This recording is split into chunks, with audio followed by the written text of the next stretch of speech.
Antoine descend désespéré, le petit prince. Lorsque j'avais 6 ans, j'ai vu une fois une magnifique image dans un livre sur la forêt vierge qui s'appelait Histoire vécue. Ça représentait un serpent bois qui avalait un fave. Voilà la copie de dessin. On disait dans le livre, le serpent bois avait leur proie toute entière, sans la marcher. Ensuite, il ne peut plus bouger et il dort pendant les 6 mois de leur digestion. J'ai alors beaucoup réfléchi sur les aventures de la jungle et à mon tour, j'ai réussi avec un crayon de couleur à tracer mon premier dessin. Mon dessin numéro 1. Il était comme ça. J'ai montré mon chef d'œuvre aux grandes personnes et je leur ai demandé si mon dessin leur faisait peur. Elle m'a répondu, pourquoi un chapeau fait-il peur? Mon dessin ne représentait pas un chapeau. Il représentait un serpent bois qui digérait un éléphant. J'ai alors dessiné l'intérieur du serpent bois afin que les grandes personnes puissent comprendre. Elles ont toujours besoin d'explications. Mon dessin numéro 2 était comme ça. Les grandes personnes m'ont conseillé de laisser de côté les dessins des serpents bois ouverts ou fermés et de m'intéresser plutôt à la géographie, à l'histoire, au calcul et à la grammaire. C'est ainsi que j'ai abandonné à l'âge de 6 ans une magnifique carrière de peintre. J'avais été découragé par l'insuccès de mon dessin numéro 1 et de mon dessin numéro 2. Les grandes personnes ne comprennent jamais rien toutes seules et c'est fatigant pour les enfants de toujours et toujours leur donner des explications. J'ai donc dû choisir un autre métier et j'ai appris à piloter des avions. J'ai volé un peu partout dans le monde. Et la géographie, c'est exact, m'a beaucoup servi. Je savais reconnaître de premier coup d'œil la Chine de l'Arizona. C'est très utile si l'on était égaré pendant la nuit. J'ai aussi eu, au cours de ma vie, des tas de contacts avec des tas de gens sérieux. J'ai beaucoup vécu chez les grandes personnes, je les ai vus de très près, ça n'a pas trop amélioré mon opinion. Quand j'ai rencontré une qui me paraissait un peu lucide, j'ai fait l'expérience sur elle de mon dessin numéro 1, que j'ai toujours conservé. Je voulais savoir si elle était vraiment compréhensive, mais toujours elle me répondait « c'est un chapeau ». Alors je ne lui parlais des serpents bois, ni des forêts vierges, ni d'étoiles, je me mettais à sa portée.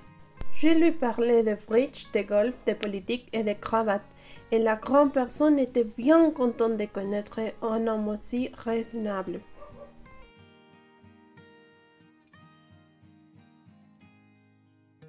J'ai aussi vécu seule, sans personne avec qui parler véritablement, jusqu'à un pain dans le désert du Sahara. Il a 6 ans. Quelque chose était cassé dans mon moteur. Et comme je n'avais avec moi ni mécanicien ni passagers, je me préparais à essayer de réussir toute seule une réparation difficile. C'était pour moi une question de vie ou de mort. J'avais à peine de l'eau à boire pour 8 heures.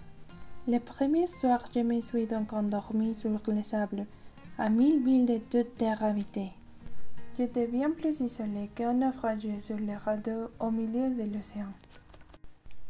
Alors, vous imaginez ma surprise au lever du jour quand une drôle de petite voix m'a réveillée.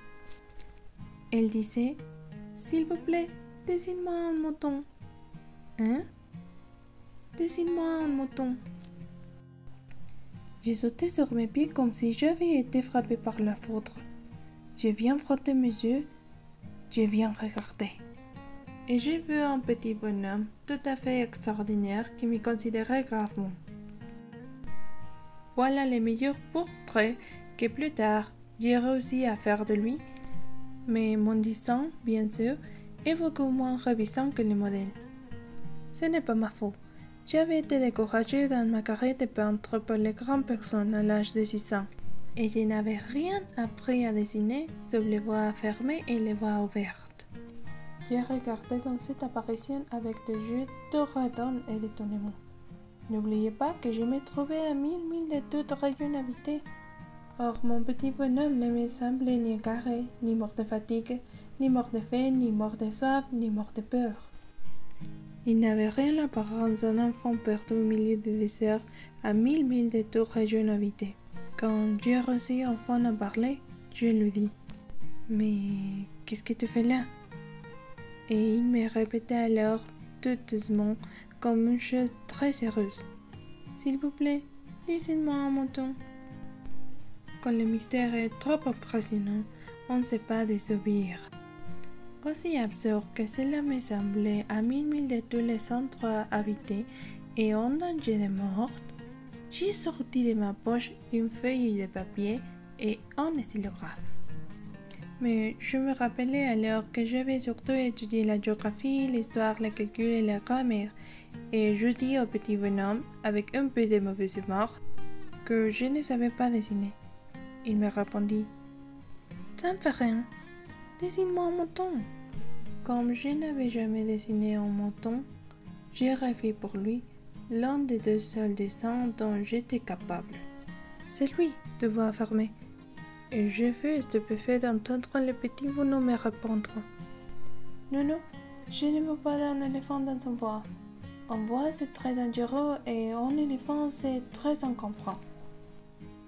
Chez moi c'est tout petit, j'ai besoin d'un mouton. Dessine-moi un mouton. Alors, j'ai dessiné. Il regarda attentivement, puis non, celui-là est déjà très malade. Fais un autre. Je dessinai. Mon ami sourit gentiment, avec indulgence. Tout va bien.